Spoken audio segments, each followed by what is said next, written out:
جنتی کو ایک باغ جو اس کے حصے کا ملے گا، اتنا بڑا باغ ہوگا، اتنا بڑا باغ ہوگا کہ ایک دروازے سے دوسرے دروازے تک پہنچنے کے لیے تیز رفتار گھوڑے پر بیٹھ کر 500 برس کی مسافت ہوگی ایک جنتی کو۔ میں سوچنے لگا جہنم میں جب 999 جائیں گے اور جنت میں ایک جائے گا، اسی لیے جنت میں زیادہ ہی کشادگی رہے گی، اور جہنم کا حال کیا ہے؟ اللہ اکبر۔ پیغمبر اسلام فرماتے ہیں معراج کی شب میں جب جا گیا تو میں نے دیکھا کہ ایک تنور کے اندر مرد اور عورت ننگے کھچ کھچ کھچ کھچ کھچ کھچ کھچ کھچ ہر ایک باہر نکلنے کی کوشش کر رہا ہے، اور ایک دوسرے کی ٹانگیں ایک نیچے ہی کھینچ کھینچ کر کے سب لوگ اسی کے اندر چل رہے ہیں۔ میں نے جبریل سے پوچھا جبریل کون ہے یہ؟ کہنے لگے اے اللہ کے نبی یہ آپ کی امت کے زانی لوگ ہیں، یہ فاحشہ اور زانیہ عورتیں ہیں، زانی مرد ہیں، اللہ اکبر، یہ زنا کرنے والے مرد اور عورتیں ہیں جن کو اللہ نے عذاب دیا ہے۔ اے شراب پینے والوں، اے برائیاں کرنے والوں، اے فحاشیاں کرنے والوں، تمہارا معبود ابھی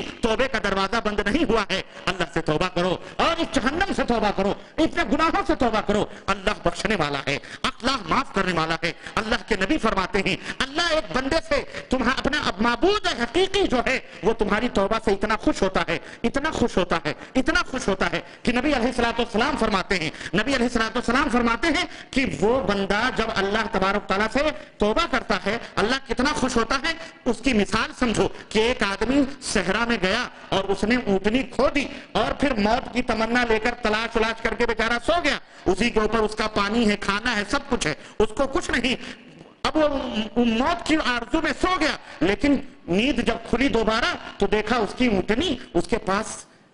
موجود ہے، کتنا خوش ہوگا وہ۔ جہاں زندگی ختم ہونے والی تھی اس کو زندگی مل گئی، اونٹنی موجود ہے، بڑے خوشی کے ساتھ اس نے کیا کہا اللہم انت عبدی وانا ربک، اے اللہ تو میرا بندہ ہے میں تیرا رب ہوں۔ کتنا خوش ہوا وہ، خوشی میں کلمات اس کے زبان سے نکل گئے۔ اس سے کہیں زیادہ اللہ تم سے خوش ہوتا ہے جب تم اپنے رب کے بارگاہ میں ہاتھ اٹھا کر کہتے ہو اے پاک پروردگار میں نے زنا کیے ہیں میں توبہ کرتا ہوں، کتنا خوش ہوتا ہے۔ قل یا عبادی الذین اسرفوا علی انفسکم لا تقنطوا من رحمت اللہ، اے میرے نبی میرے بندوں سے کہہ دو کہ جنہوں نے اپنے نفسوں پر ظلم کر لیا ہے، شرک کیے ہو، بدعات کیے ہو، زنا کیے ہو، فحاشی کیے ہو، شراب پیے ہو، بے حیائی کیے ہو، غیبتیں کیے ہو، تمہارا معبود کہتا ہے لا تقنطوا من رحمت اللہ، اپنے معبود حقیقی کی رحمتوں سے نا امید نہ ہو۔ تمہارا معبود وہ ہے کہ تمہارے گناہوں کو نیکیوں میں بدل دیتا ہے۔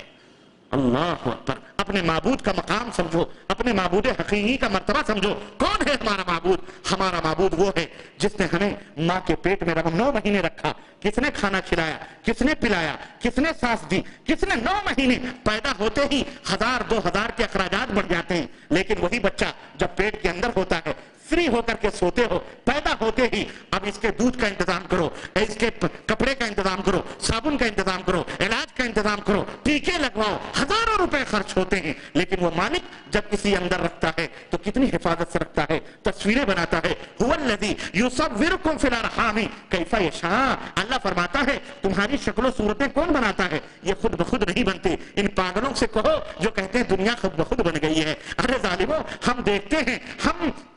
ہم دیکھتے ہیں کاغذ اور قلم سے لکھتے ہیں، کاغذ اور قلم خود نہیں بنتے، گھڑی خود نہیں بنتی، جسموں کے لباس خود نہیں بنتے، بلکہ اس کو دیکھ کر ہم فیصلہ کرتے ہیں کہ یہ بلڈنگ دیکھ کر فیصلہ کرتے ہیں ضرور اس کو کسی نے بنایا ہوگا، کپڑے کو کسی نے سلا ہے، جسم کو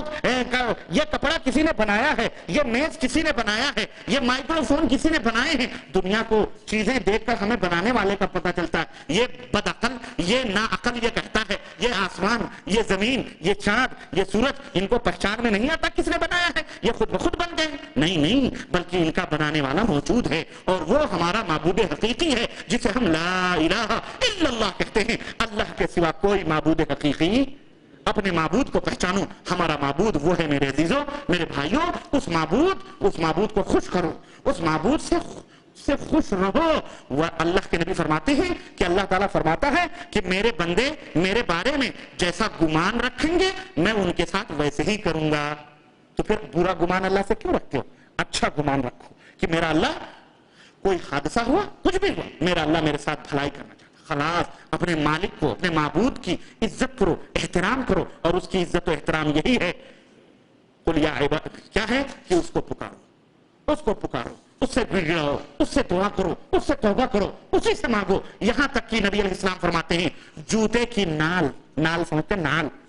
جوتے کی نال بھی اگر تمہیں مانگنی ہے تو اللہ سے مانگو، کسی سے نہ مانگو. اللہ ہم سب کو اپنے معبود، اپنی ذات، اپنے صفات، اپنی الوہیت، اپنی ربوبیت، اپنی رزاقیت خلاقیت میں ہم سب کو شرک کرنے سے بچائے اور پاک پروردگار ہمیں توحید کی دولت سے مالا مال فرمائے اور اپنی حقیقت کو سمجھنے کی توفیق عطا فرمائے. ہم کو اپنی صراط مستقیم پہ چلنے کی توفیق